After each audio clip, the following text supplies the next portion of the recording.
बोलिए पवन सुत हनुमान की। यानी भगवान के कथा सुनने वाले भक्तों के चरणों की धूलि को भी पवन नंदन अपने शरीर के ऊपर डाल करके अपना अहोभाग्य समझते हैं। इसी भक्ति को देख करके गोस्वामी जी ने लिख दिया है कि तुलसी जाके वदनते धोक्यों निकसत राम, ताके पग की पगतरीर मेरे तन को चाम। इसलिए लिख दिया। अगले दिन जो ही वह रोगी फिर आए, गोस्वामी जी चुपचाप देखते रहे और पास आते ही चरणों में गिरे। उन्होंने कहा अरे बीमारी लग जाएगी। बोले बीमारी लगाने को ही आया हूं। जैसे हनुमान जी महाराज तुम्हें ये कथा कीर्तन प्यारा लगता, वैसे मुझे तुलसीदास को भी आपकी कृपा से लग जावे। मनोजवम मारुत तुल्य वेगम जितेन्द्रियम बुद्धिमताम वरिष्ठम वातात्मजं वानरयूथ मुख्यम श्रीरामदूतं शरणं प्रपद्ये। प्रणवं पवन कुमार खलबन पावक ज्ञान घन, जासु हृदय आगार बसहि राम शरचाप धर। लाल देह लालील से अरुधर लाल लंगूर, वज्र देह दानव दलन जय जय जय कपिशूर। पवन तनय संकट हरन मंगल मूर्ति रूप, राम लखन सीता सहित हृदय बसहु सुर भूप। और हनुमान जी महाराज द्रवित होकर के कहते हैं कि मिलाऊंगा मिलाऊंगा, बताऊंगा सुनाऊंगा कह करके अंतर्धान हो गए। और अब एक केले के वृक्ष के बगीचे में जाकर के हनुमान जी महाराज कीर्तन करने लगे। राम सीता राम सीता राम सीता राम,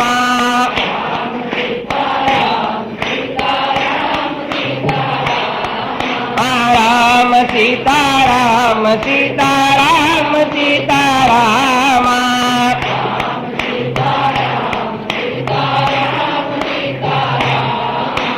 राम सीता राम सीता राम सीता राम, राम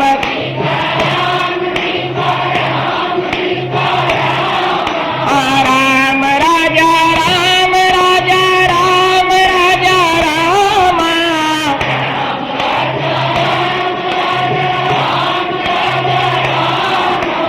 राम सीता राम सीता राम सीता राम,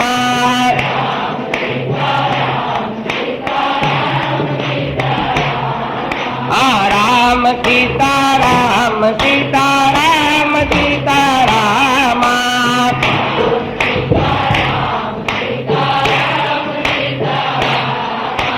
राम सीता राम सीता राम सीता राम।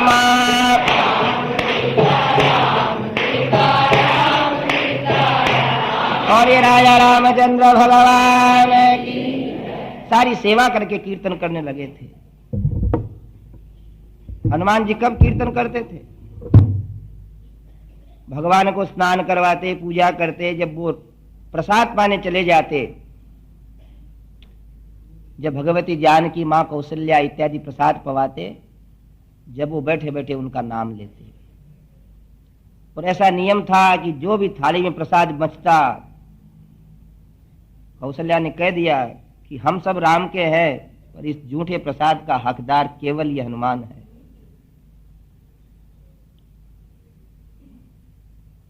आज कीर्तन करते करते हनुमान जी महाराज को होश नहीं रहा। लक्ष्मण ने कहा पवन नंदन उठो, कौशल्या ने कहा नहीं उठे, सीता जी ने कहा नहीं उठे, भगवान ने कहा पवन नंदन उठो, और आज नहीं उठूंगा मैं। क्यों? बोले महाराज वो प्राणी आपके दर्शन करना चाहता है जिसकी कृपा से पूरे भारतवासियों के उद्धार हो जाएंगे, इसलिए उनको दर्शन दो तो मैं उठूं। और ये पवन सुत हनुमान की। हनुमान जी चाहें तो सबको भगवान से मिला ले। गोस्वामी जी वहां भगवान के लिए चंदन घिस रहे थे, चित्रकूट के घाट के ऊपर भजन कर रहे थे, और जब हनुमान जी भोजन नहीं करने के लिए तैयार डट गए कि मैं नहीं जीमता अगर आप है जो उनको नहीं दर्शन दोगे, मैं प्रतिज्ञा करके आया हूं। उसी समय राम लक्ष्मण निकले बालक बन करके, और बाबा जी गोस्वामी जी से कहा कि बाबा जी चंदन दो।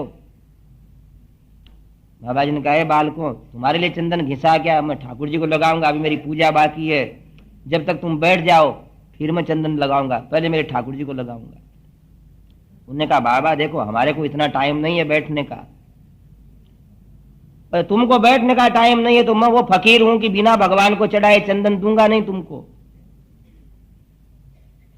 और गोस्वामी जी बोलते हैं चित्रकूट के घाट पर भई संतन की भीड़, तुलसीदास चंदन घिसे तिलक करत रघुवीर। ये ध्वनि सुनते से ही गोस्वामी जी उठे, उन दोनों बालकों के चरण पकड़ करके चंदन चुपड़ दिया। बोलिए रामचंद्र भगवान की। इसलिए कहते हैं कि हनुमान जी ने गोस्वामी जी को मिलाया भगवान से। रो हनुमान जी दिन रात क्या करते हैं, प्रभु चरित सुनिबे को रसिया, राम लखन सीता मन बसिया। और वाल्मीकि मुनि क्या कह रहे हैं भगवान राम से कि जो आपके चरित्र को सुनता रहता है, जिनके श्रवण समुद्र समाना, कथा तुम्हारी सरिस सुरनाना। सुर सरिता भगीरथी के समान आपकी कथा को जो समुद्र के समान कानों के अंदर सुनते रहते हैं, वहां आप रहते हो, इसलिए कथा सुनो। कोई कहते हैं कि नहीं नहीं सुनाने वाला बड़ा होता है। देखो भाई आप लोगों की क्या तर्क है कि सुनाने वाला चौकी पर बैठता है, तो देखो सुनाने वाला तो बेचारा चौकीदार है, जमींदार तो तुम लोग हो। हैं सुनाने वाला कैसे बड़ा है? हमारे महाराज कहते हैं अरे सुनाने वाला कैसे बड़ा है, अगर उसको नींद आ जाए तो गिर जाए नीचे, हो तुम आराम से नींद ले सकते हो। हैं कैसे बड़ा है सुनाने वाला?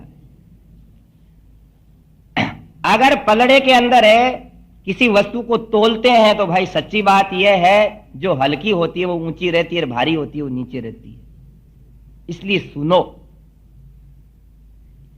गर्मी में मालूम है जब भयंकर गर्मी पड़े और आपसे कोई कहे कि गर्मी पड़ रही है, आपको बहुत पड़ रही है, ठंडा ही पीवे। बहुओं से गर्मी के अंदर ये सास और ससुर और कहते हैं कि आज तो बहुत गर्मी पड़ रही है, तो बोलती नहीं है।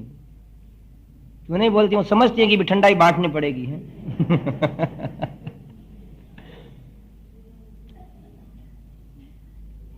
फिर वो घरवाला क्या कहता है कि मैंने सोचा बहुत गर्मी पड़ रही है इसलिए बाजार से नया टिफिन खरीदा और बटी बटाई छनी छनाई ठंडाई लेकर के आया हूं। जब बड़ी खुश होती है उसकी पत्नी।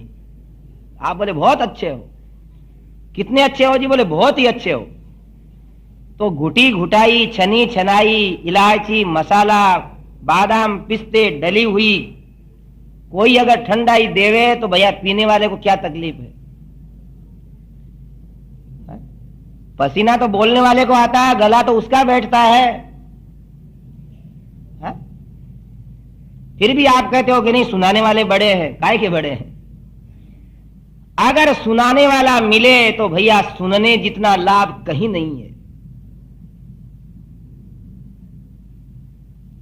आप लोगों के हृदय में सुनने से भगवान विराज जाएंगे।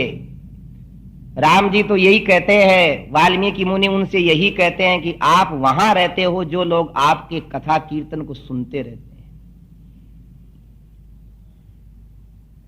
इसीलिए ये लोग भाई लोग इतना प्रयत्न करके देखो ये कथाओं का आयोजन करते हैं कि न जाने कितने लोगों के हृदय में भगवान बस जावे।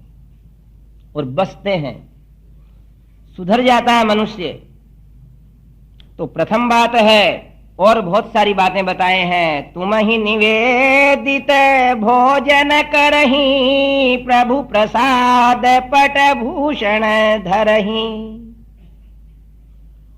और कहां भगवान रहते हैं? जो भगवान के लिए भोजन इत्यादि समर्पित करके फिर भगवत प्रसाद पाते हैं, वहां ठाकुर जी रहते हैं। भगवान को दिखा करके जो व्यक्ति वस्त्र पहनते हैं, भगवान का सब कुछ समझते हैं, उस घर में भगवान रहते हैं। इस चित्र विचित्र संसार में भी अपनी स्थिति मोड़ लो हो।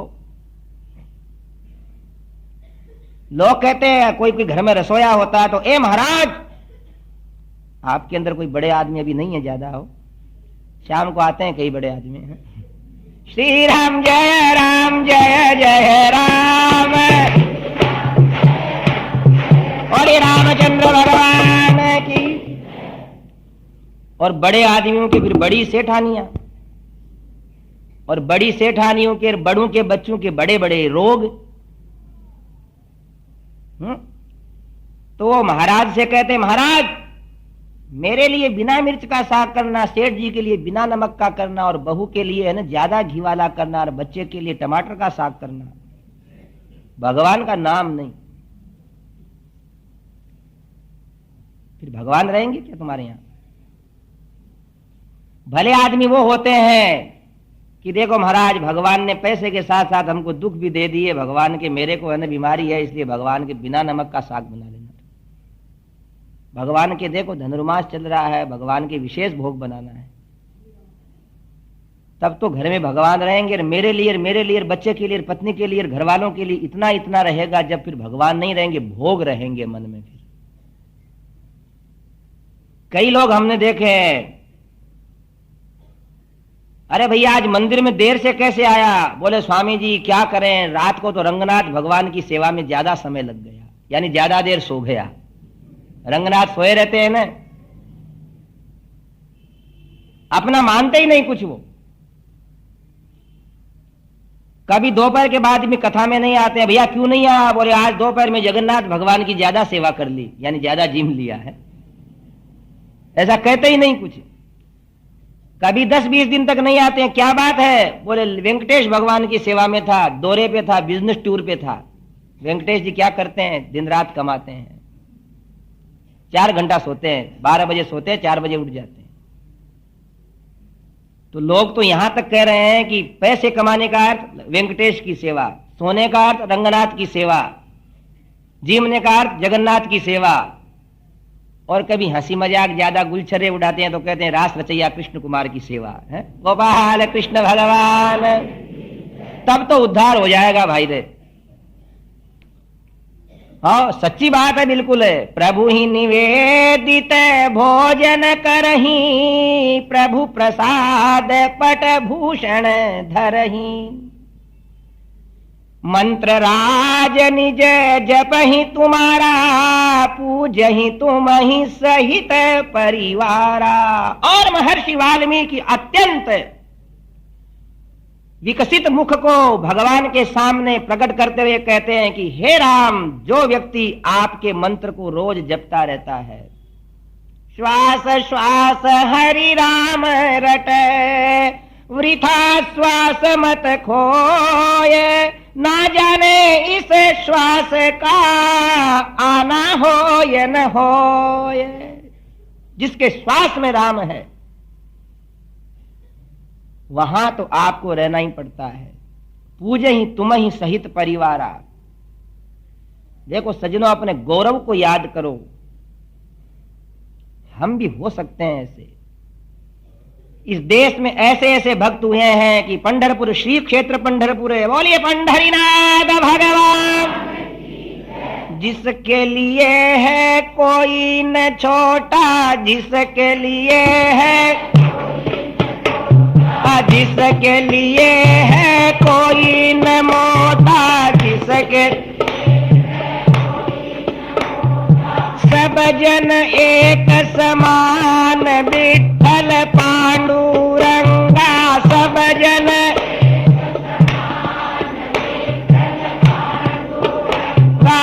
ले हरि का नाम, विठ्ठल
अनेक भक्तों की कर्म भूमि, भजन की भूमि, पतित पावन का साक्षात स्वरूप, जहां ब्राह्मण क्षत्रिय वैश्य सेवक सब जाकर के अपना सिर टेक देते हैं, उसके लिए है कोई न मोटा, उसके लिए है कोई न छोटा, सब जन एक समान। कहां भारत के अंदर विषमता है? ऐसे भक्तों हैं उन भगवान श्री क्षेत्र पंढरपुर की नगरी के अंदर है कि एक गोबर थेपने वाली, कंडे बनाने वाली, थेपड़ी थापने वाली बाई, जनाबाई एक दिन लड़ने लगी लोगों से। भक्त थी, काम क्या था? पंढरपुर के यात्री आवे, वो लोग कंडे खरीदते हैं, थेपड़ी खरीदते हैं, उनको बेच देना और अपना जीवन चलाना। काम कुछ भी हो, राम मुख में चाहिए। अगर भगवान के दास हैं तो हर कर्म हमारे लिए जीविका का साधन है। स्वामी तो भगवान है। बोल पंडरीनाथ भगवान की। अब एक दिन क्या हुआ कि जनाबाई के छबड़े में से किसी ने कंडे चुरा लिए। वो थेप करके लाई थी, थाप करके लाई थी। उसने कहा कि 10 कंडे कम कैसे हो गए? और कहा किसने चुराए मेरे यहां से कंडे? लड़ने लग गई। आज विठल ने ऐसी मति दी की, और मालूम है ऐसी तीखी आवाज में लड़ने लगी कि किन्हीं लोगों ने कहा कि क्यों जनाबाई, तू ज्यादा बड़ी ईमानदार है क्या? तू झूठ बोलती है तो क्या पता? बोले मैं झूठ नहीं बोल सकती। जिसको ये विश्वास हो कि मैं नहीं झूठ बोलता, वो देवता है। वो इतने में कई संत आ गए। उनने कहा कि क्या पहचान है तुम्हारे कंडों की? तब उसने कहा कि मैंने हर समय विठल का नाम लेकर के काम किया है, मेरे कंडे विठल विठल बोलेंगे। जाग उठे तेरी धुन सुन कर, मिट्टी की भी कड़ी कड़ी, बोल मेरी रसना हरी हरी, बोल मेरी रसना।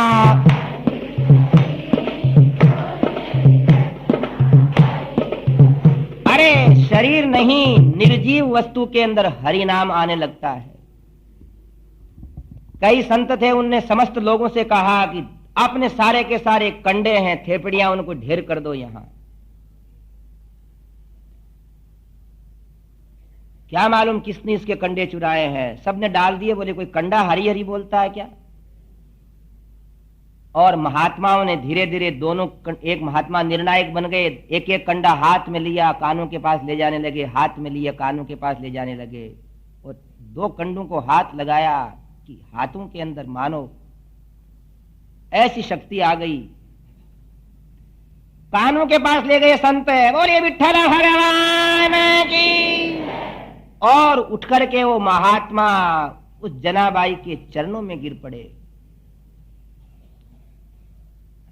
मंत्र राज निज जपहि तुम्हारा, पूजहि तुम ही सहित परिवारा। जिसकी जिह्वा के ऊपर भगवान का नाम बस जावे, वहां भगवान रहते हैं।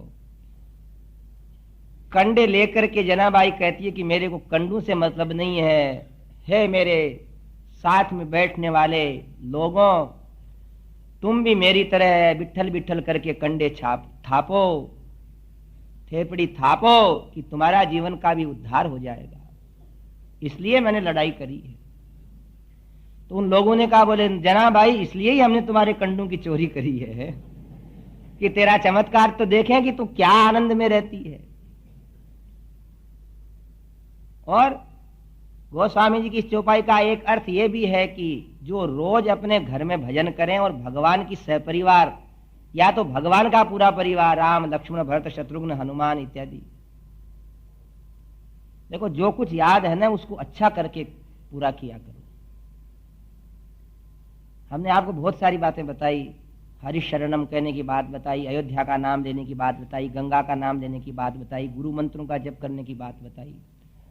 आज आपको एक बात और बताते हैं कि जितने भी जो कुछ गीत गाते हो, आरती गाते हो, उसको प्रेम से समझ करके गाओ। आरती में क्यों जाया जाता है? लोग कहते हैं कि मंदिर चलो, कई पूछते चलेंगे, कब चलोगे? बोले आरती होकर के, जब लाइन लग करके गोष्ठी बैठेगी तब चलेंगे।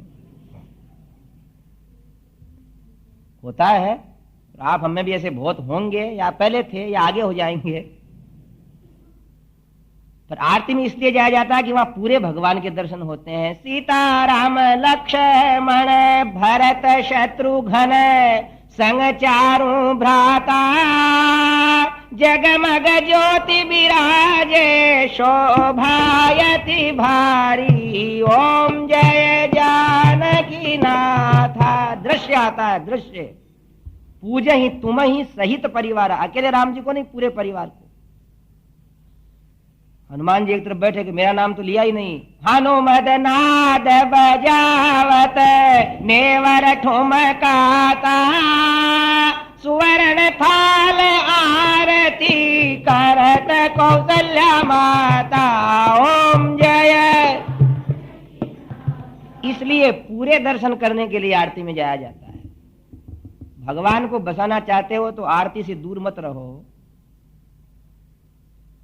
और आरती की सेवा जो व्यक्ति ढोलक बजा करके, बाजा बजा करके करते हैं, उनकी सबसे बड़ी सेवा होती है। आपके यहां भी बहुत सुंदर सुंदर ढोलक बजाने वाले हैं, पर आते नहीं है यहां। अरे वो हमारे से बढ़कर सेवा है। दूसरा अर्थ क्या है कि पूरे भगवान के परिवार की पूजा करना, और एक अर्थ और क्या है कि स्वयं सब परिवार के सहित इकट्ठे होकर के आरती करना। और ये गोपाल कृष्ण भगवान, देखो उस घर में से कभी भी भगवान विदा नहीं होंगे, बराबर बने रहेंगे, जहां सब लोग एक साथ बैठ करके भोजन करने की आदत रखेंगे और एक साथ खड़े होकर के आरती किया करेंगे। अगर 4 भाई हो तो एक 7 बजे घर आया, एक 8 बजे, एक 9 बजे, एक 10 बजे, तो थोड़ी देर एक दूसरे की प्रतीक्षा करो, सब बैठ करके जीमो। जीमने वाले अनेक हो और जिमाने वाली एक हो, उस घर में भगवान बसते हैं। एक आदमी जिम करके निकला तो एक रसोई करने वाले भी बाहर आ गई। बोले आप बाहर कैसे आई? बोले अब इनके घर वाले जिमेंगे, इनकी घरवाली जिमाएगी। है श्रीमन नारायण भगवान की। तो भगवान भी कहते हैं अच्छा तुम जिमो, हम नहीं जिमेंगे यहाँ पे। तो देखो सुंदर बात है, ये नियम रखो। और बड़ा आदमी जो प्रेमी आदमी होते हैं ना, कई कई ऊँघता रहता। हमने ऐसे घर देखे हैं कि भूख लग रही है, दुकान का काम करके आए हैं, बैठे बैठे ऊँघ रहे हैं। घर की नारियां कहती है आप जिम लो। तो कैसे जिम लो, मेरा छोटा भाई नहीं आया अभी। और वो छोटा भाई कह रहा है आपने दुकान के अंदर नौकरों से जल्दी काम करो, मेरे लिए भैया भूखे मर रहे हैं वहां। छोटा भाई आकर के हाथ मुंह धोता है और भाई के पास चरणों के हाथ लगाता है। अरे तू आ गया क्या? बोले मैं अभी आया हूं, देर हो गई, काम था थोड़ा। और वो जब रात को 12 बजे भी जीमते हैं तो भगवान रात को 12 बजे भी उस घर को देखते हैं। और ये रामचंद्र भगवान की। और जो व्यक्ति सब घर भर के लोग मिलकर के भगवान की आरती करते हैं तो उनको किसी दूसरे की वाद्य की भी जरूरत रहती नहीं। प्रेम के द्वारा मधुर स्वर आकाश में गूंजता है और भगवान को वहां रहना पड़ता है। दुर्भाग्य हम लोगों का यही है कि घर के अंदर आरती करते समय या तो बूढ़ी अम्मा है या बूढ़े पिताजी हैं, बाकी हम तो नहाए ही नहीं, धोए ही नहीं। इसलिए भाई ऐसा नियम बनाओ कि जितने लोग घर की आरती के अंदर एक साथ मिलकर के आरती गा सकें तो भगवान विराज जाएंगे। ये कुछ बातें आपसे कही हैं, वाल्मीकि रामायण की कथा से हटकर कही हैं, पर इसलिए कही हैं कि कहने योग्य है। जीवन में सुगंध इसी प्रकार आती है, सुख इसी प्रकार आता है, नहीं तो तेली के बैल की तरह ये संसार रूपी घानी को खींचते खींचते थक करके मर जाना है, हाथ कुछ भी नहीं आना है। हम लोग इसी मार्ग के पथिक बने जो गोस्वामी जी ने, हमारे गोस्वामी जी ने। क्या महापुरुष थे, कोई तो कहते हैं वाल्मीकि के अपर अवतार ही थे ये। कोई कहते हैं व्यास, वाल्मीकि, अन्य कवि कालिदास, भास, हास, भवभूति, हर्ष, जितने कवि थे उन सब ने अपने अपने शरीर के, अपने अपने बुद्धि के अंश को निकाल करके भारत भूमि को एक ऐसा पुत्र दिया जो तुलसीदास के रूप में सिद्ध हुआ। बोलिए तुलसीदास जी महाराज की। उनकी बताई हुई ये सुंदर बातें हैं जिनको हम लोग हृदयंगम करके वैसा जीवन शुरू करें। बता दिया वाल्मीकि जी ने। उसके बाद बोले प्रभु वो चित्रकूट दिख रहा, चित्राणि कूटानि यस्य स चित्रकूट है।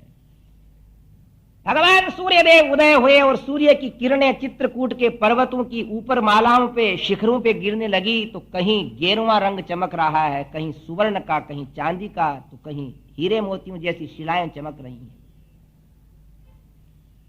वृक्षों के ऊपर बैठे हुए मोर मयूर जब अति सुंदर निनाद करने लगे तो भगवती जानकी उन मोरों को देखने लगी और थोड़ी देर बाद कोकिला बोलने लगी तो कोकिल कंठी भगवती जानकी ने भी उसके साथ कुहू कुहू करना शुरू कर दिया। भगवती जानकी के मुख पर प्रसन्नता देख करके राम लक्ष्मण से कहते हैं कि हे लक्ष्मण, तुझे सत्य कहता हूं, सौगंध खाकर के कहता हूं कि इस चित्रकूट के अंदर ऐसे सुंदर वातावरण में मेरे को जीवन भर व्यतीत करना पड़े तो भी मैं दुखी नहीं होऊंगा। निर्मल है, आज भी वहां वन है। वृंदावन में तो वन के दर्शन अब नहीं हो रहे हैं, किंतु चित्रकूट में आज भी वनस्थली है। और जैसा सुंदर प्राकृतिक चित्रण देखने को चित्रकूट में मिलता है तो मालूम पड़ता है कि उस समय चित्रकूट कैसा रहा होगा। राम लक्ष्मण जानकी तीनों नदी के किनारे मंदाकिनी के पास जाते हैं। मंदाकिनी के किनारे किनारे वृक्ष उगे हुए हैं जिनके ढेर के ढेर पुष्प नदी के अंदर तैर रहे हैं, धीरे धीरे बह रहे हैं। भगवान जानकी के साथ नदी के पास बैठते हैं।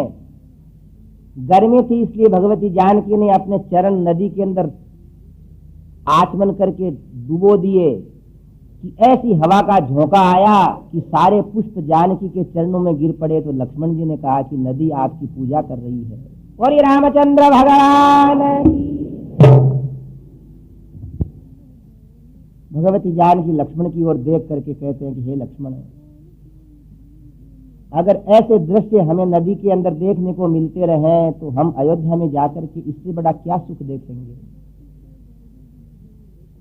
राम ने कहा देखो उस दूर के वृक्ष के पास कैसे महात्मा बैठे हुए तप कर रहे हैं, संसार को छोड़े हुए, उनके दर्शन अपन को अयोध्या में कैसे मिल सकते हैं। दुनिया वाले कोई माँ के लिए कुछ भी कहें लक्ष्मण, किंतु मैं तो यही कहता हूं कि मेरे को उनने तप करने का, तीर्थ करने का अवसर दिया है। दोपहर हो गई जब भगवान श्री राम से लक्ष्मण ने कहा कि मैं अब एक कुटी बनाता हूं।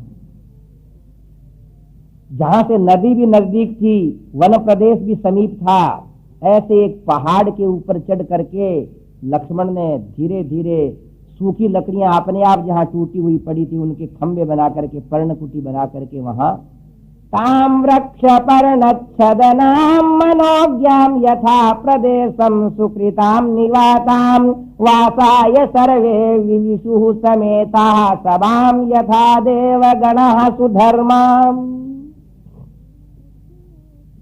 चारों तरफ झाड़ू लगाई, सुंदर प्रदेश देखा, उसमें कुटिया बनाई, फूलों से पुष्पों से पूजन किया, फलों का भोग लगाया, वास्तु शांति की और भगवान राम सीता से कहा कि कुटी तैयार है।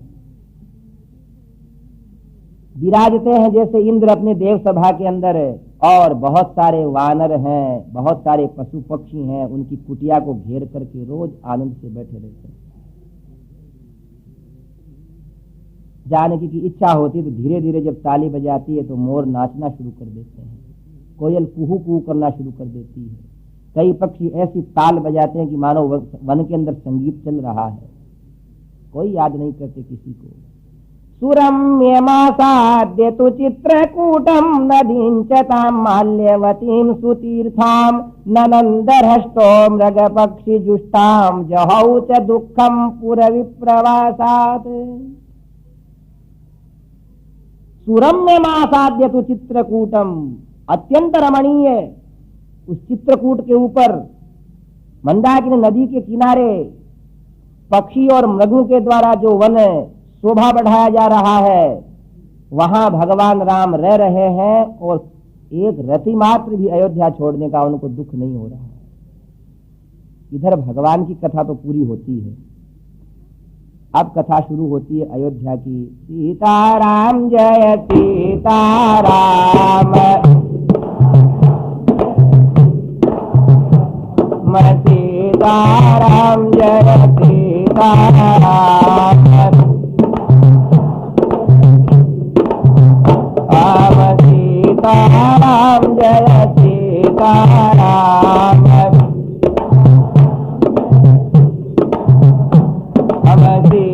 सीताराम जय सीताराम,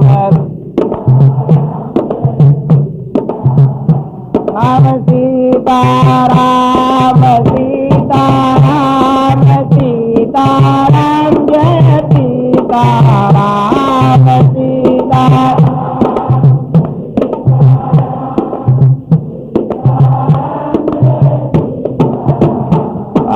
जय रघुनंदन जय सिया राम, जानकी वल्लभ सीताराम,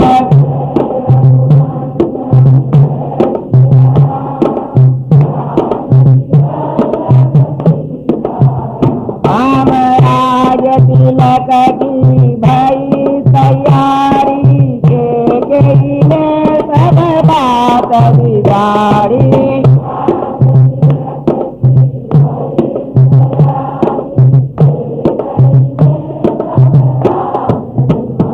जीवन को पधारे लक्ष्मण राम, पतित पावन सीताराम, वन को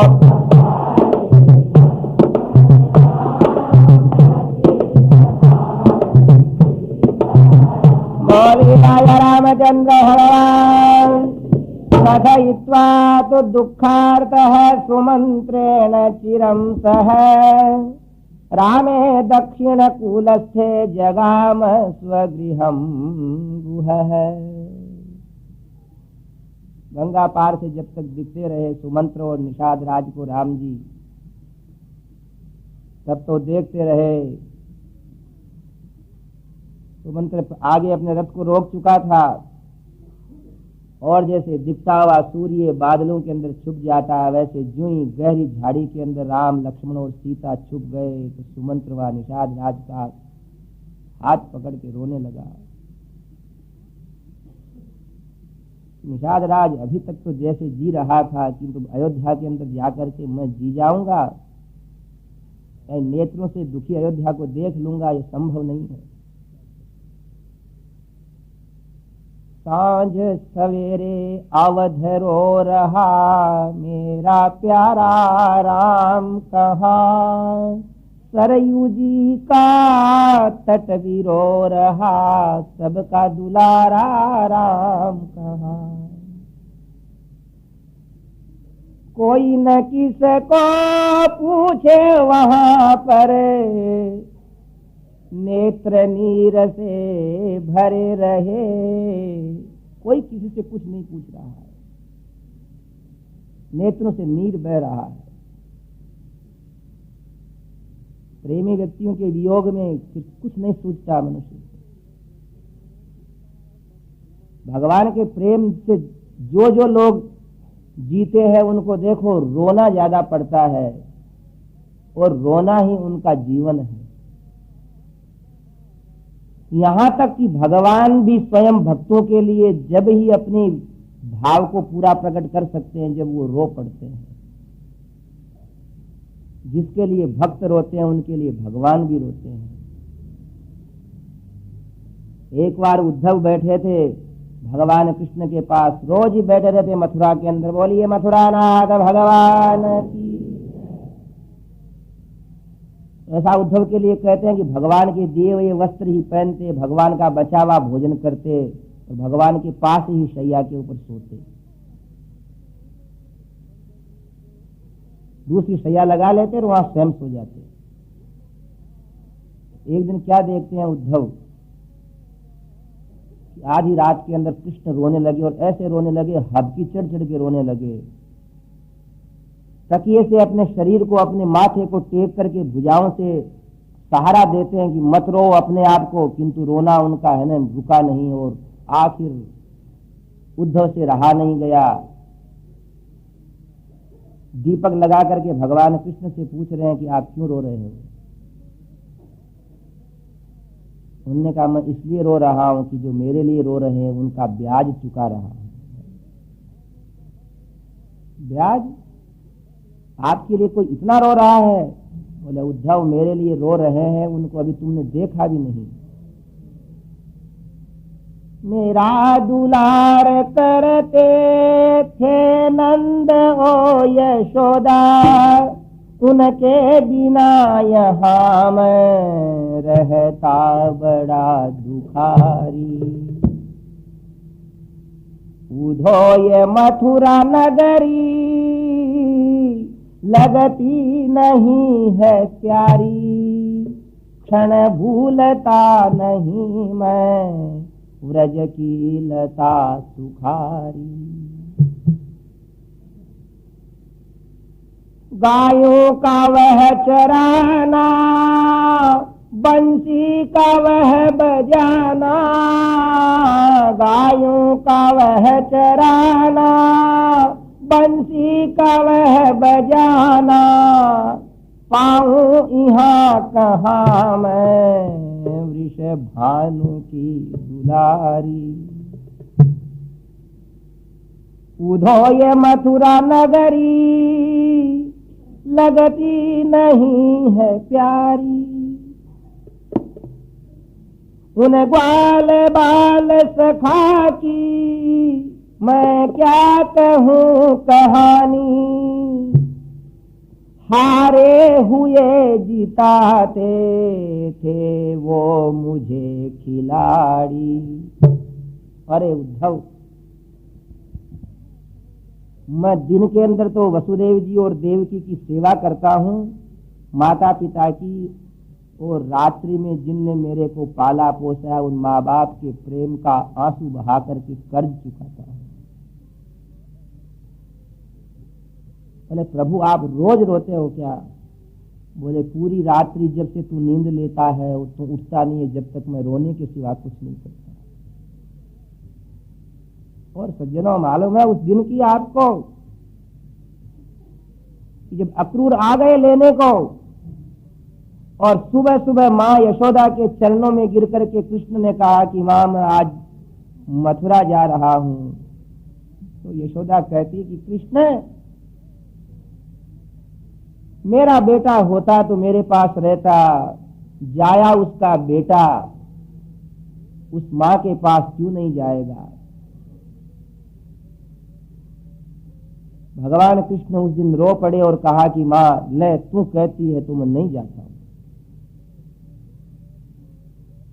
जब यशोदा ने कहा कि कृष्ण मैं ऐसी माँ नहीं हूं कि जो एक माँ के हृदय को नहीं समझूं, अपार दुख को सहन करके भी मैं तुझे वृंदावन के लिए, वृंदावन से मथुरा के लिए विदा करती हूं। पर कृष्ण आज तेरे को कोई इसलिए नहीं रोक सकेगा कि एक माता पिता को कारागृह से बाहर रखना है, पर हे कृष्ण हम हमेशा यहाँ रोते रहेंगे, इसलिए तू भी कभी हम वृंदावन वासियों को याद करते रहना। उद्धव से भगवान कृष्ण कहते हैं कि इसलिए मैं वहां वचन दे करके आया हूं उनको याद करने का। और उद्धव याद करना वो होता है जिसमें आंखों में आंसू आवे, जिसमें उस मनुष्य के सामने उनके अभीष्ट व्यक्ति प्रेमी जन रहें और कोई नहीं रहे। उद्धव ने वहां कहा भी कि मैं जाकर के समझा देता हूं वृंदावन वासियों को, जिससे वो आपके लिए रोना बंद कर देंगे और मान जाएंगे। बोले अभी तो समझाने जा। उद्धव ने कहा मन मन में कि ऐसा कह करके ऐसा कहूंगा, ऐसा कह करके फिर ऐसा कह करके ऐसा कह करके ऐसे समझा दूंगा। ज्ञान का भार अपने मस्तिष्क में लिए हुए उद्धव गए। मथुरा पहुंचे, मथुरा से वृंदावन पहुंचे। वृंदावन के खेत आने लगे, गोपिकाएं कृष्ण कृष्ण करती हुई वहां घास काट रही थी, कोई फसलें काट रही थी। और यूं ही कोई घास काट करके उसको ऊपर उठा करके रखती तो उनके मुंह से निकलता जय श्री कृष्ण। श्री कृष्ण गोविंद हरे मुरारे, हे नाथ नारायण वासुदेव। इतने में उन्होंने जाकर के जय श्री कृष्ण। गोपिकाओं ने जब मुख उठा करके उनको देखा तो उद्धव ने सोचा कि आज मैं किसी देवियों के दर्शन कर रहा हूं। भगवान नाम स्मरण करने वाले नर नारियों के मुख पे अलग तेज रहता है। उनका मुख देखने से ही मालूम पड़ता है कि हमारी नेत्र सफल हो रहे हैं। आइए, वृंदावन धाम में आपका स्वागत है। अरे आप पीतांबर पहने हुए हो। मोर मुकुट पीतांबर सोहे, कुंडल की छवि न्यारी, गोवर्धन गिरिधारी। उद्धव ने सोचा कि मेरा नाम नहीं पूछा और मेरा पीला वस्त्र देखते से ही पीतांबरधारी की कीर्तन गाने लग गई है। आप कहां से आए हो? बोले जी मथुरा से आया हूं। वो बिल्कुल उदास हो गई और मैं वृंदावन का रास्ता पूछता हूं। इतना कहते से ही तो उन गोपिकाओं ने अपना अपना काम शुरू कर दिया और एक गोपिका ने कहा कि हमारे वृंदावन के जीवन में आग लगाने वाले मथुरा वासियों से हम बात भी नहीं करती। तो मथुरा वालों ने हमारे पास क्या छोड़ा है? अरे हमारे जीवन धन को यहां से तुम्हारे मथुरा के अक्रूर ने लेकर के हमारे से दूर कर दिया।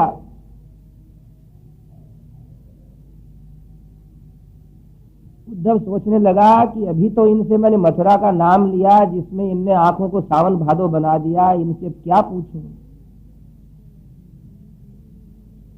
ज्ञान तो भूल गया और एक वृक्ष के सहारे बैठा बैठा उन गोपिकाओं को देखता रहा कि ये कब मेरे को उस वृंदावन के दर्शन कराएंगी जिस पुण्य भूमि के अंदर ये रहती हैं।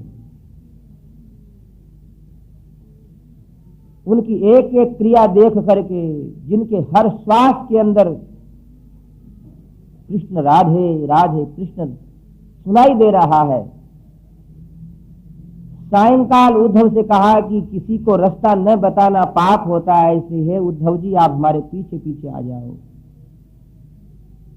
और गा रही हैं गोपिकाएं, वृंदावन धाम अपार रटे जा राधे राधे, वृंदावन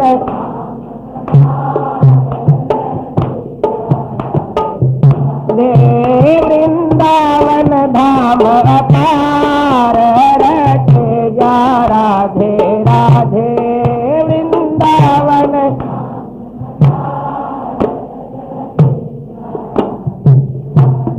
ये तो विषयों में क्यों डोले, तो पाप पुण्य क्यों तोले, तो विषयों में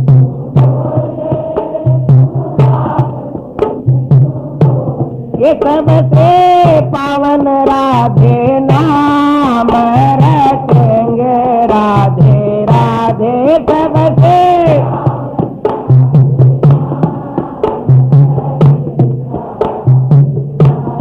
चल मन वृंदावन के धाम रखेंगे, राधे राधे चल।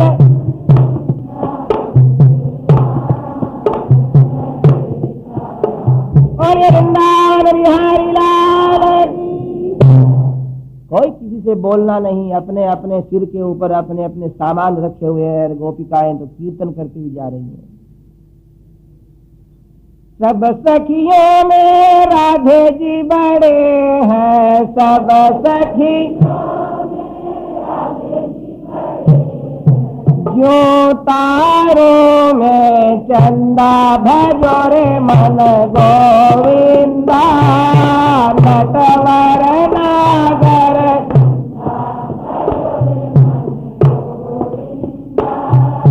श्याम सुंदर मुख चंदा भजो रे मन